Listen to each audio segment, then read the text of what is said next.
Okay. Hello everyone. जितकेही IBPS clerical मेन्सला selection झालेले आहेत मुलांचे, त्या सर्वांना माझ्याकडनं अभिनंदन. आणि सर्वात महत्त्वाची गोष्ट म्हणजे काय, जसं मी सकाळी तुम्हाला टेलिग्रामवर मेसेज पाठवला होता, की सकाळी 10 वाजेपर्यंत मी एक व्हिडिओ अपलोड करेल तुमच्यासाठी खास स्पेशली, की how to prepare for IBPS clerk mains in 7 days. आता काय की ते जर मला बोलायचं असेल, तर मला आधी तुम्हाला हे सांगावं लागेल, की मेन्सची एक्झामिनेशन आता जेवढे मी लेक्चर्स घेतले होते तुमचे मागचे, त्यामुळे तुम्हाला मी नेहमी म्हणायचो, की मेन्सचे क्वेश्चन्स कसे वेगळे असतात, मेन्समध्ये क्वेश्चन कशा टाईपचे येतात. सेम त्या टाईपमध्ये क्वेश्चन्स एक्झाममध्ये आले, एवढं तर पक्का आहे. त्यामुळे पहिल्यांदा मी तुम्हाला बोललो, की how was SBI mains English. SBIचं मेन्सचं इंग्लिश कसं होतं आणि ते माहीत करून घेणं, why is it helpful in IBPS clerk mains. जोर तुम्हाला ते नाही कळत, की खरोखर कसे प्रश्न असतात, एक्झाममध्ये प्रश्न कसे बदलतात. आणि लोक बोलताना फार वेगळ्या पद्धतीने बोलतात, की असा प्रश्न होता, तसा प्रश्न होता. पण जेव्हा तुम्हाला ॲक्च्युअलमध्ये कळतं, की प्रश्न कसे असतात, मग तुम्ही प्रिपेअर करू शकता IBPS क्लरिकल मेन्ससाठी. आता बघा, साधी गोष्ट आहे. आता 7 दिवस उरलेत. 7 दिवसामध्ये तुम्ही काही रीडिंग करू शकत नाही. 7 दिवसामध्ये काही तुम्ही फार कन्सेप्ट समजून घेऊ शकत नाही.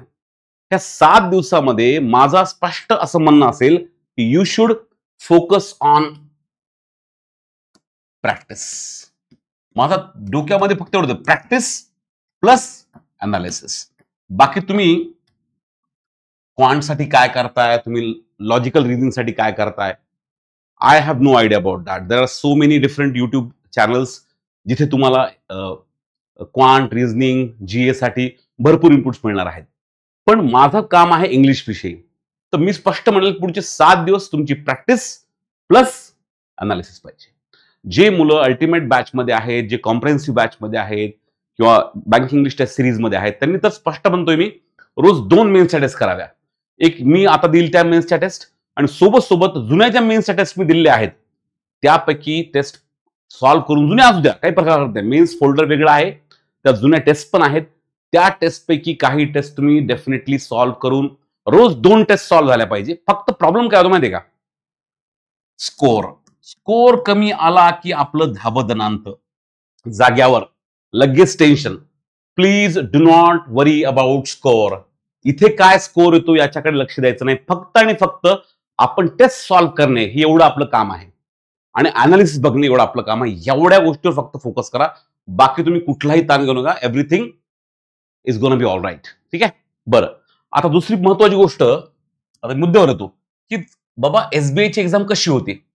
आता SBIच्या एक्झाम मध्ये तुम्ही पाहिलं, मी तुम्हाला काय म्हटलं होतं, की प्रत्येक वेळेस पेपर बदलतो. ठीक आहे. तुम्हाला हे सांगितलं होतं मी, की रिडिंग कॉम्प्रिहेन्शन डेफिनेटली येणार 2 पॅसेजेस 16 क्वेश्चन्सचे. मी तुम्हाला 16 क्वेश्चन्सचेच पॅसेज दिले होते. जितक्याही 5-6 टेस्ट मी घेतल्या, त्या सगळ्या टेस्टमध्ये 16 क्वेश्चन्सचे 2 पॅसेज होते, आणि त्या प्रत्येक पॅसेजमध्ये 8-8 क्वेश्चन होते. हे तुम्हाला आठवत असेल. दुसरं, मी तुम्हाला म्हटलं होतं पॅराजम्बल येईल. एक पॅराजम्बल आलं होतं, 7 सेंटेन्स आलं होतं. ठीक आहे, हरकत नाही. आणि त्याच्यावर 6 क्वेश्चन्स होते. मी बोलतोय SBI क्लर्क मेन्स विषयी जी काल झाली ती. डबल सेंटेन्स फिलर्स होते, जे आपण घेतलेले आहेत. डबल सेंटेन्स फिलर्स आपण घेतलेले आहेत. ठीक आहे. जे मुलांकडे मला इनपुट भेटलं त्याविषयी बोलतोय मी. ठीक आहे. याचे 3 ते 4 क्वेश्चन्स होते. सोबत सेंटेन्स कनेक्टर्सचे 3 क्वेश्चन्स होते. असं मुलांकडनं मला इनपुट भेटलाय. ठीक आहे. बरं, आणि ते पण जे हुशार मुलं आहेत, जे मेहनती आहेत त्यांच्याकडनं भेटलाय, जे सिरियस मुलं आहेत त्यांच्याकडनं. वर्ड युसेजचा क्वेश्चन होता, थोडा ट्विस्ट होता पॅटर्न मध्ये, न्यू पॅटर्नचा 3 क्वेश्चन्स होते. सेंटेन्स इम्प्रुव्हमेंट 2 ते 3 क्वेश्चन्स. वर्ड स्वॅप नवीन पॅटर्न होता, 2 ते 3 क्वेश्चन्स. आणि फाइंड द एरर होते 3 सेंटेन्सेसचे 3 ते 4 क्वेश्चन्स.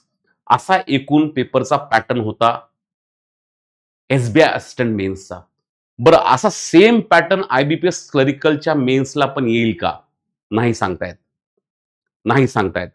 तो पॅटर्न कसा येईल, कसा येऊ शकतो हे मी सांगेल. बरं, पॅटर्न आधी माहीत जरी झाला तरी काय फरक पडणार आहे. बरं, आता महत्वाची गोष्ट इकडे बघा. आता क्वेश्चन कसे होते.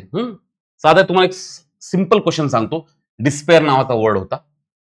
त्यांनी या ट्विस्ट असा दिला होता, की त्यांनी हे विचारलं होतं, की डिस्पेअरचा जो अँटोनिम आहे, हा जो अँटोनिम ऑप्शन मध्ये असेल या सेंटेन्स मध्ये, A, B, C, यामध्ये तो कुठं बरोबर वापरलेला आहे किंवा कुठे चुकीचा वापरला, आय डोंट नो, आम्ही मला स्टुडंटना सांगितलंय तेवढं डिटेलमध्ये, कुठे बरोबर आहे किंवा कुठे चुकीचा आहे, व्हॉट एव्हर. आता बघा, मी तर काय केलं क्वेश्चन तयार, की कुठला इनकरेक्टली यूज केलाय. इथे बघा, आता डिस्पेअर हा निगेटिव्ह वर्ड आहे, डिस्पेअर मध्ये आहे, मी खूप डिस्पेअर मध्ये आहे, आणि हा वर्ड आपला द हिंदूच्या एडिटोरियल मध्ये जितकेही वर्ड्स विचारण्यात आले होते ते सगळे द हिंदू एडिटोरियल मध्ये आपण ऑलरेडी कव्हर केलेले आहेत. आता बघा, कोऑर्डिनेटर काय सांगितलं व्हॉलंटियर्सला, की they must give a quick assurance to all the equipment. तुम्ही अश्युरन्स इक्विपमेंटला देणार आहेत, काय संबंध याचा? चुकीचं आहे.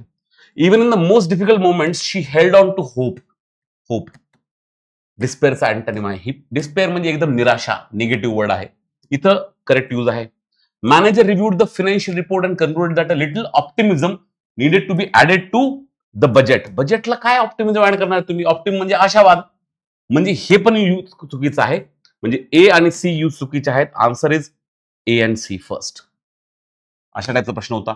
जर तुम्ही दुसरा क्वेश्चन बघितला त्याच्यामध्ये, इथे त्यांनी 5 वर्ड दिले होते, प्रेझेंटेड, मार्क्ड, प्रिपेअर्ड, इन्क्लुडेड आणि कम्प्लिटिंग. मी असा तयार केला, ठीक आहे.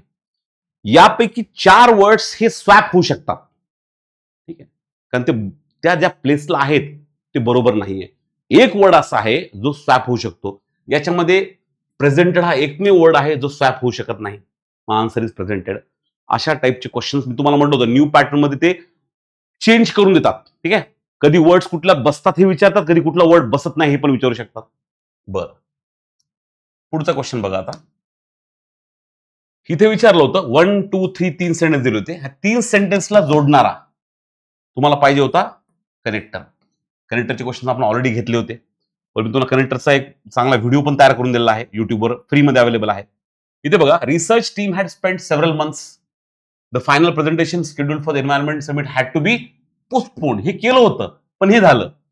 Several members of the team expressed frustration because the delay disturbed their carefully coordinated timeline. बरोबर आहे. आता इथं हे घडलं म्हणून हे घडलं ना, बरोबर आहे, बिकॉज, ठीक आहे, त्यांनी एवढं सगळं केलं होतं पण हे घडलं बिकॉज, बरोबर आहे. सो मग मेंबर्सला वाईट वाटलं, हे पण बरोबर आहे. म्हणजे ए आणि बी दोन्ही बरोबर आहेत, ऑल्दो आणि हाऊ एव्हर येत नाही. असा प्रश्न एक्झाम मध्ये होता. आता हे सगळे तुम्हाला क्वेश्चन्स का दाखवले कारण सांगतो. आता आयबीपीएस क्लरिक मेन्सला तुम्हाला क्वेश्चन कसे येणार आहेत? तुम्हाला आरसी पॅसेजेस 2 येतील, दोन आरसी पॅसेजेस येणार आहेत तुम्हाला. Please don't worry about that. 2 RC passage तुम्हाला येतील, अराउंड 15 ते 16 क्वेश्चन्स. आता 35 क्वेश्चन्स आहे टोटल, बरोबर आहे. Total 40 questions,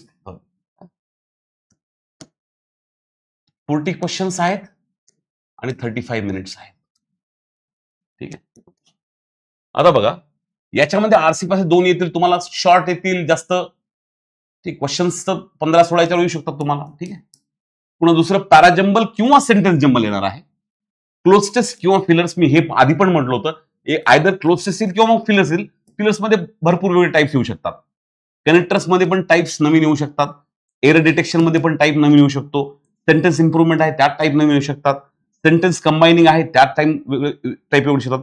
match the column आहे हा येऊ शकतो किंवा येऊ शकणार नाही. एक तर वर्ड स्वॅप येईल नाही तर वर्ड ऑर्डर येईल. हे क्रिस्टल क्लिअर आहे की प्रश्न अशा प्रकारचे एक्झाम मध्ये येणार आहेत. मग मी तुमच्यासाठी त्यासाठी काय करू शकतो? इकडे बघा आता. What I am going to do. बघा आता ही लास्ट वेळ आहे जेव्हा मी तुम्हाला म्हणजे 1-1.5 वर्षापासून मी फ्री कंटेंट तुम्हाला देतोय. आता नीट लक्षात घ्या. संडे पासून, उद्यापासून ते फ्रायडे पर्यंत ऑनलाईन टेस्ट होतील माझ्या ऍपवर, ठीक आहे. ऑनलाईन टेस्ट होतील आणि त्याचं अनालिसिस युट्यूबवर होईल, ठीक आहे. Complete test with 2 RC passages. मी अर्धवट टेस्ट घेणार नाहीये. मी पूर्ण 2 आरसी पॅसेजेस देऊनच टेस्ट घेणार आहे तुमची. आणि 2 आरसी पॅसेजेस मी तुम्हाला अनालिसिस पण करणार आहे विथ मेथड, विथ स्किमिंग, ठीक आहे. ऍक्च्युअल एक्झामची लेवलचे क्वेश्चन्स असले याच्यामध्ये. सोबत test will be made available at 8 AM आणि analysis will start on YouTube at 9 AM. हे होणार चालू आपलं ट्यूजडे पासून. हे आपलं ट्यूजडे पासून चालू होणार. टेस्ट विल बी अपलोडेड कधी? ट्यूजडेला. In any of the courses. कुठल्याही कोर्समध्ये जा तुम्ही, फक्त क्लिक करा कंटेंटवर आणि तुम्हाला खायला भेटेल ती folder IBPS clerk mains English नावाचं, आणि त्याच्यामध्ये तुम्हाला दिसेल टेस्ट द्या. ठीक आहे. पहिल्या 2 अनालिसिस फक्त लक्षात ठेवा, रविवार आणि सोमवार 2 दिवशी will be uploaded in recorded format, and then from Tuesday to Friday I will conduct live analysis. ठीक आहे. ते नंतर कंडक्ट करेल तुम्हाला मी. फक्त पहिले 2 रेकॉर्डेड असतील, तुम्हाला ते पाहून घ्या युट्यूबवर. पहिलं लेक्चर हे रेकॉर्डेड असेल आणि ते युट्यूबवर तसंच राहील. बाकी सगळे लेक्चर्स जे आहेत those will only be in live format. एवढं तर करावं लागेल ना रे वगैरे. ते सगळे लाईव्ह फॉर्मॅट. कारण मला तुम्हाला मंगळवार, बुधवार, गुरुवार, शुक्रवार 4 दिवशी सकाळी 8 वाजता टेस्ट देणे, मग टेस्टचा स्कोर काही येऊ द्या, आणि 9 वाजता अनालिसिस अटेंड करणे. That's it. हे तुम्हाला रोजच्या रोज रिलिजियसली करायचंय. कसं? इकडे बघा. आता जास्त गप्पा मारत नाही तुम्हाला, फक्त सांगतोय काय करायचं ते. डूज काय आहेत बघा. आता तुम्हाला काय करायचं? Religiously solve the test and watch analysis. Religiously रोजच्या रोज. Don't be disappointed when you get less marks. Less marks आले तरी वाईट मानून घ्यायचं नाही. Observe the methods of solving questions and compare your own score. माझ्या मेथड ज्या आहेत त्या ऑब्झर्व करा. सोबत सोबत डोंट्स मुद्दाहून दिले ते मी. Don't be disappointed when you get less marks. आपलं काय प्रॉब्लेम होतो की मार्क्स कमी भेटले की आपण पुढची टेस्ट देत नाही. मग आपला ऍक्च्युअल पेपरचा पॅटर्न कसा असतो, त्याला कसं सामोरं जायचं, त्याला कसं फेस करायचं हे कळत नाही. आपला कॉन्फिडन्स फक्त मला चांगले मार्क्स भेटले म्हणून आहे का रे? एक्झाम जेव्हा तुम्ही जाल तेव्हा तुम्ही चांगले मार्क्स घेणार ना रे. Why do you worry about it? पुढे don't fill any Google form. मी तुमच्याकडनं कुठलाही गुगल फॉर्म भरून घेणार नाहीये रिझल्टसाठी. So that is crystal clear. कुठलाही गुगल फॉर्म फिल करायचा नाहीये. आणि त्याच्यानंतर तुम्ही जेव्हा पास व्हाल, तुमचा मला पिक पण नको आणि तुमचा रिझल्ट पण नको रिझल्ट मार्केटिंगसाठी. ठीक आहे. त्या पोस्टरवर किती तोंड आहेत लावलेले मार्केटिंगच्या, त्यापेक्षा ते तोंड काय बोलतात, ते चेहरे, ते तोंड काय बोलतात, that is more important to me. फक्त माझ्यासाठी एवढंच करा. फक्त एकच गोष्ट करा की फक्त रिमेंबर माय एफर्ट्स. एवढंच करा. बाकी काही मला तुमच्याकडनं कुठली अपेक्षा नाहीये. Just remember my efforts and don't let those efforts go waste. So anyway, it was great talking to all of you. आपण भेटूया उद्या सकाळी. टेस्ट अपलोड होईल 8 वाजता, आणि सोबत सोबत त्याच्यानंतर त्याचं अनालिसिस अपलोड होईल. आणि मग मंडेला पण सेम टेस्ट आणि अनालिसिस अपलोड होईल. ट्यूजडे, वेनसडे, थर्सडे, फ्रायडे 4 दिवस I will be taking YouTube live lectures. आणि सोबत सोबत टेलिग्रामवर मंडेपासून मंडेपासूनच टेलिग्रामवर पण मी सेशन्स घेणार आहे रात्री 9 वाजता. मंडे, ट्यूजडे, वेनसडे, थर्सडे आणि फ्रायडे. चलो anyway, thank you very much and all the best. आपण आपलं पूर्ण 100% एफर्ट्स देऊया पुढच्या 6 दिवसामध्ये. And I am sure that you will definitely get the opportunity. Take care of yourself and keep smiling. Thank you.